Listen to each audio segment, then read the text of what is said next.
한 가지 메시지를 주고 있어요. 예수님께서는 전인격을 치료하시는 분이시다. 그걸 생각하시면서 두 가지 사건을 읽도록 하겠습니다. 제가 읽겠습니다. 5장 12절입니다. 예수께서 한 동네에 계실 때에 온몸에 나병 들린 사람이 있어 예수를 보고 엎드려 구하여 이르되 주여 원하시면 나를 깨끗게 하실 수 있나이다 하니 예수께서 손을 내밀어 그에게 대시며 이르시되 내가 원하노니 깨끗함을 받으라 하신대 나병이 곧 떠나니라.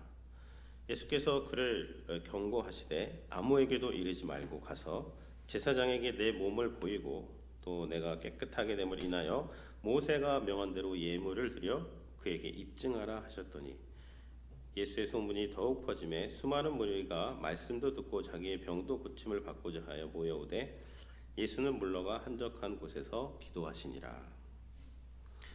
하루는 가실 때 갈릴리의 각 마을과 유대와 예루살렘에서 온 바리새인들과 율법 교사들이 앉았는데 병을 고치는 주의 능력이 예수와 함께하더라. 한 중풍병자를 사람들이 침상에 메고 와서 예수 앞에 들여놓고자 하였으나 무리 때문에 메고 들어갈 길을 얻지 못한지라. 지붕에 올라가 기와를 벗기고 병자를 침상에 무리 가운데로 예수 앞에 달아내리니 예수께서 그들의 믿음을 보시고 이르시되 이 사람아 내 죄사함을 받았느니라 하시니 서기관과 바리새인들이 생각하여 이르되 신성 모독하는 자가 누구냐 오직 하나님 외에 누가 능히 죄를 사하겠느냐. 예수께서 그 생각을 아시고 대답하여 이르시되 너희 마음에 무슨 생각을 하느냐 내 죄사함을 받았다 하는 말과 일어나 걸어가라 하는 말이 어느 것이 쉽겠느냐. 그러나 인자가 땅에서 죄를 사하는 권세가 있는 줄을 너희로 알게 하리라 하시고 중풍병자에게 말씀하시되 내가 내게 이르노니 일어나 내 침상을 가지고 집으로 가라 하시매 그 사람이 그들 앞에서 곧 일어나 그 누웠던 것을 가지고 하나님께 영광을 돌리며 자기의 집으로 돌아가니 모든 사람이 놀라 하나님께 영광을 돌리며 심히 두려워하여 이르되 오늘 우리가 놀라운 일을 보았다 하니라. 아멘.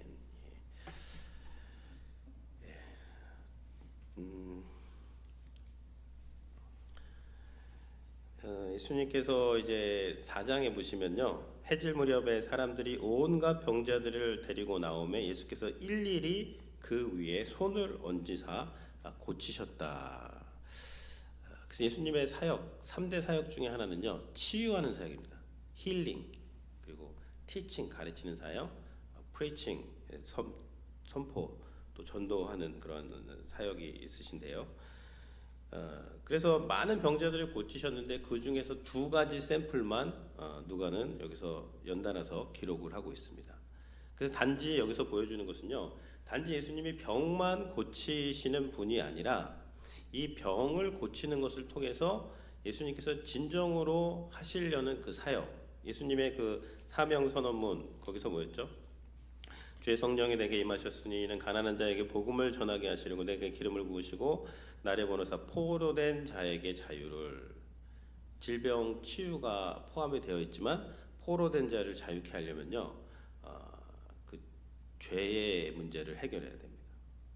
하나님과의 그 관계를 회복시켜야 되고요, 눈먼 자에게 다시 보게 함을 전파하며 눌린 자를 자유롭게 하고 그다음 주의 은혜의 해를 전파하는 사역, 이게 어떻게 치유 사역을 통해서 이제 성취가 되는가에 대해서 이 두 가지 치유 사건, 첫 번째는 이제 나병이죠, 문둥병.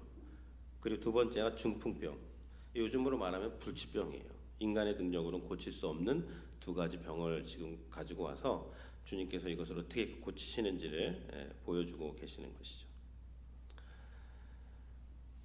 12절에 보면 한 동네에 계실 때에 온몸에 나병 들린 사람이 있어 예수를 보고 엎드려 구하여 이르되 주여 원하시면 나를 깨끗게 하실 수 있나이다. 예수님이 이제 회당을 다니면서 가르치셨고 이미 많은 병자들을 고치셨기 때문에 이제 이 문둥병자들이 예수님이라면 우리를 고치실 수 있겠다라는 그런 믿음을 가지고 주여 원하시면 나를 깨끗게 하실 수 있나이다, 예수님을 찾아간 것이죠. 예수님께서 그 문둥병자들을 보시고 13절 예수께서 손을 내밀어 그에게 대시며 이르시되, 여기가 좀 특이한 부분입니다. 구약하고는 달라요. 원래 문둥병자들은 터치하면 안 됩니다. 왜냐하면 그 병이 또 부정이 전이가 되기 때문에. 근데 예수님은 그냥 말씀으로도 고칠 수 있으실 텐데 굳이 손을 내밀어 그 문둥병자를 터치하셨다는 것이죠. 그리고 내가 원하노니 깨끗함을 받으라 하신데 그 병이 곧 떠나갔습니다. 그 여기서 예수님의 어떠한 그 능력과 치유의 능력이 그 사람으로 옮겨갔어요. 그리고 그 사람의 부정은 어디로 갔을까요? 예수님께 왔습니다. 그리고 예수님은 이 부정을 가지고 어떻게 하셨을까요? 예수님 오신 목적이 그겁니다. 자기 백성을 그들의 죄에서 구원하기 위해서 모든 죄를 다 떠안으시고 질병도 다 떠안으시고 십자가에서 그 대가를 치르심으로 내가 원하노니 깨끗함을 받으라는 것은 공수표가 아니라 예수님의 십자가 사역을 통해서 부활을 통해서 우리를 깨끗하게 하시는 우리의 그 질병만 깨끗하게 하는 것이 아니라 우리의 전인격을 다 깨끗하게 하시는 예수님의 사역이 여기에 이제 들어가 있게 되는 것이죠. 그러면서 이제 경고를 하십니다. 경고하시되 아무에게도 이르지 말고 이제 제사장에게 내 몸을 보이라. 이제 어떤 분들은요, 이거를 왜 알리지 마냐? 알려야지.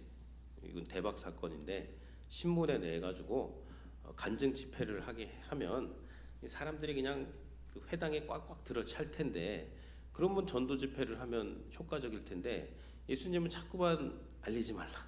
기적을 행하시고 왜 그러셨을까요? 왜냐하면 이것은 예수님께서 그 메인 사역이 무엇이냐면 십자가 사역이 되시는 거예요.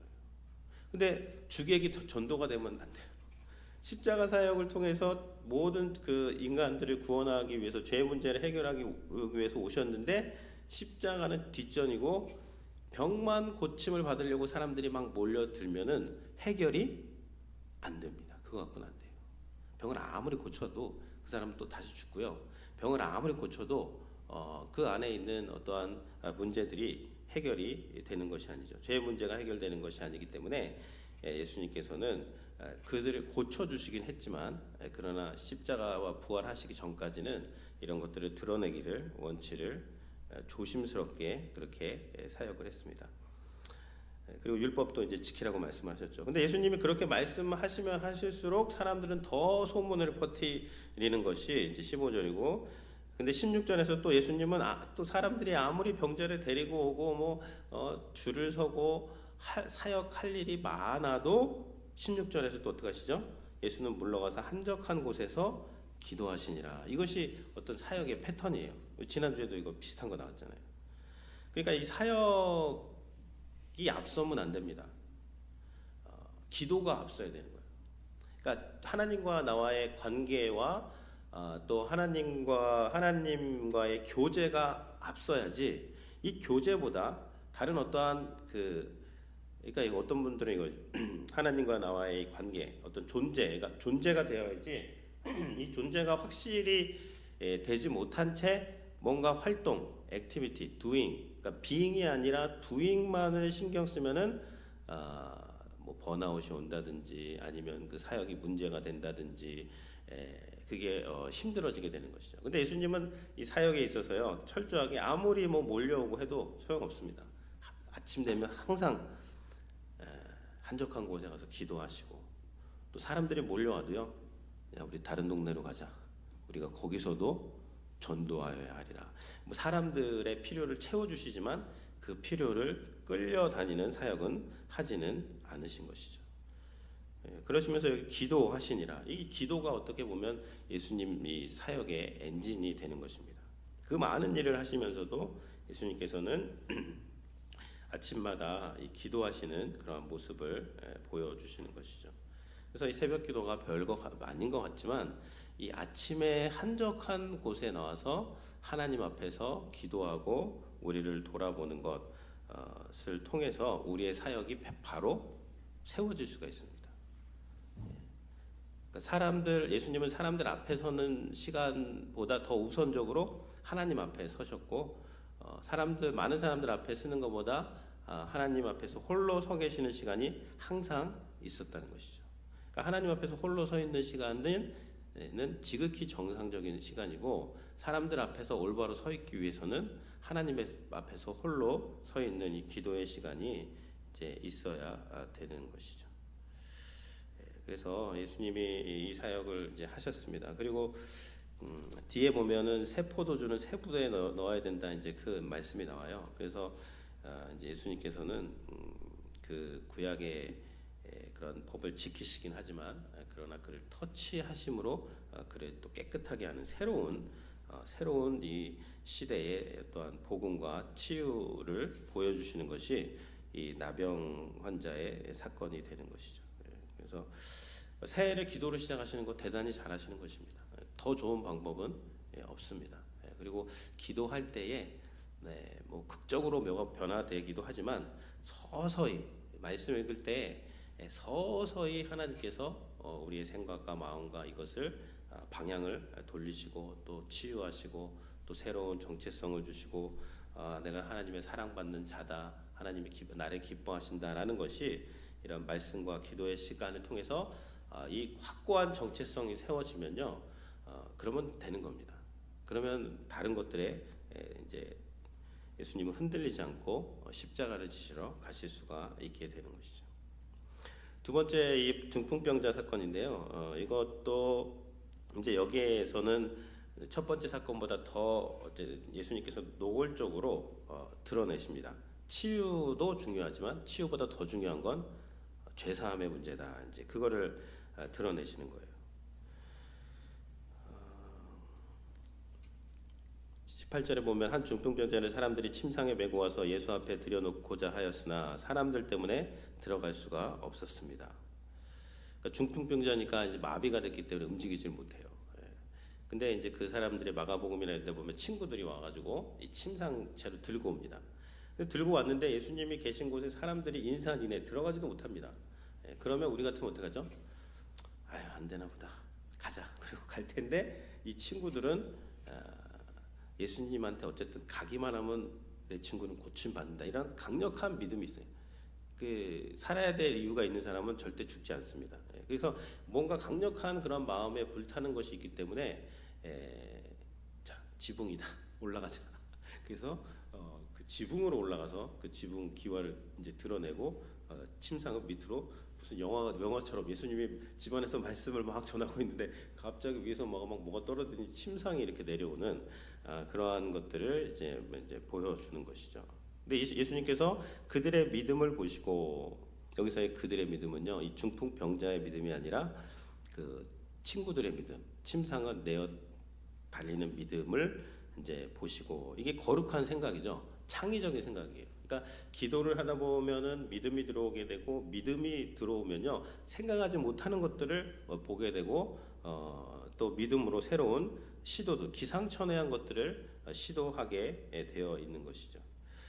그것이 믿음과 관련이 있는 것입니다. 그러니까 그것을 보시고 예수님께서 내 죄사함을 받았다, 일부러 그렇게 하시는 거예요. 내 병이 고침을 받았다, 내 믿음대로 병이 고침을 받았다, 이렇게 말씀하실 수도 있었는데 굳이 내 죄사함을 받았느니라. 그러니까 거기에 누가 있었죠? 바리새인들과 율법 교사들이 막 이제 속으로 생각합니다. 속으로. 22절, 예수께서 그 생각을 아시고, 그 생각은 무엇이죠? 21절에서 서기관들과 바리새인들이 생각하여 이르되 이 신성 모독하는 자가 누구냐? 하나님 외에는 누가 능히 죄를 사하겠느냐? 신성 모독이라는 거죠. 아니, 어떻게 자기가 죄를 사할 수 있다고 전하는 거야, 이거. 큰일 날 사람이구만. 근데 뒤집어 보면 뭐죠? 예수님은 죄를 사실 수 있다는 것을 이 사건을 통해서 알려주기를 원하시는 거예요. 나는 병만 고치러 온 것이 아니다. 병 고치면 뭐하니? 20년, 30년 후에 또 쇠약해지고 끝날 텐데. 예수님께서는 지금 그 죄사함을 위해서 오셨고, 이 병고침조차도 병고침 그 자체로서 끝나는 것이 아니라 그 사람의 영혼을 구원하고 죄를 사하는 사역까지 연결되어야지만 이것이 예수님이 원하시는 그 사역이 되는 것이죠. 그러니까 예수님께서 그들의 생각을 하세요. 자, 믿음이 오면요, 막 그 긍정적인 생각을 하고 창의적으로 하고 새로운 것들을 시도하는 생각을 해요. 그런데 이 저기 뭐죠? 서기관과 바리새인들은 생각을 하는데 이게 뭐 신성 모독이라 그러고 뭐 이렇게 할 수가 있는가 그런 생각들도 하나님의 이제 주님께서는 다 아시는 것이죠. 그러면서 너희 마음에 무엇을 생각하느냐? 죄 사함을 받았느니라 하는 말과 일어나 걸어가라 하는 말이 어느 것이 쉽겠느냐? 어느 것이 쉽죠? 자, 1번 죄를 사했다. 2번 내 병이 고침을 받았다. 일어나서 침상을 들고 가라. 1번이 쉽습니까? 2번이 쉽습니까? 1번. 1번은 죄 사함을 받다. 왜죠? 이거는 확인이 안 돼요. 죄 사함을 받았다 그러면 일단은 뭐 받았는지 안 받았는지 누가 할 거예요. 근데 병자가 앞에 있는데 병 들고 일어나 가라 그러면 어떡할 거예요? 그럼 당장 이거는 이루어져야 되는 거잖아요. 그럼에도 불구하고 예수님께서는 1번을 먼저 말씀하신 거예요. 왜냐? 이 사역이 중요하기 때문에. 그 사람들이 막 신성 모독이다 어쩌다 그러니까 두 번째로 그걸 입증을 하십니다. 자리를 들고 일어나 가라. 그러니까 그 사람이 이제 23 내 죄사함을 받았느니라. 24절 그러나 인자가 땅에서 죄를 사하는 권세가 있는 줄을 알게 하리라. 중풍병자에게 말씀하시되 내가 내게 이르노니 일어나 내 침상을 가지고 집으로 가라 하심에 그 사람이 그들 앞에서 곧 일어나 누웠던 것을 들고 하나님께 영광을 돌리며 자기 집으로 가게 되는 것이죠. 그러니까 사람들이 그 장면을 보고 하는 말이 뭐예요? 와, 저분은 병만 고치는 분이 아니라 죄까지 사하시는 좀 어떻게 되는 거지 저분이? 하나님의 아들이신가? 메시아신가?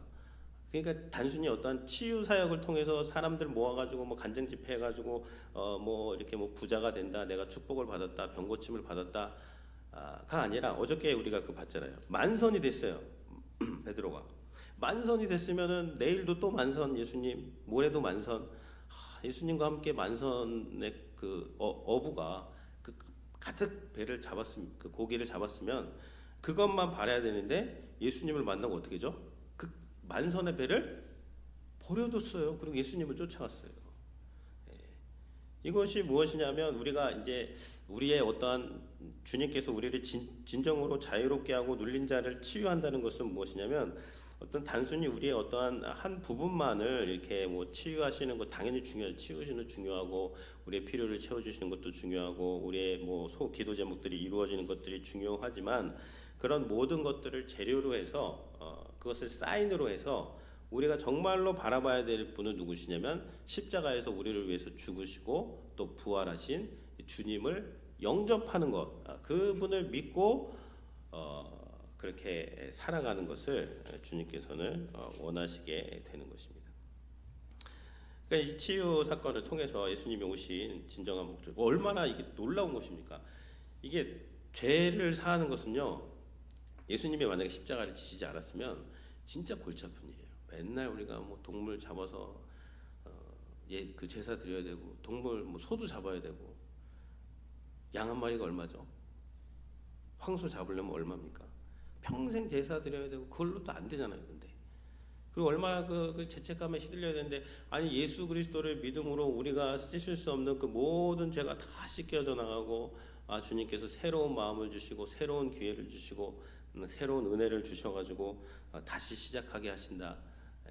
이 얼마나 놀라운 복음이 되는 것입니까? 그러니까 이 복음을 믿고 또 부활의 주님을 믿고 부활의 그 능력으로 우리가 새로운 사람으로서 우리가 이렇게 살아가기를 원하시는 것이 이 치유하시는 그러한 목적이 되는 것입니다. 근데 예수님 시대에 많은 사람들이 병은 고친 사람들은 있을지 몰라도 끝까지 예수님을 믿었던 사람들은 이제 그렇게 많지가 않았던 것이죠. 예수님께서 이제 성령님께서 임하시고 그러한 일들이 일어나게 되었습니다.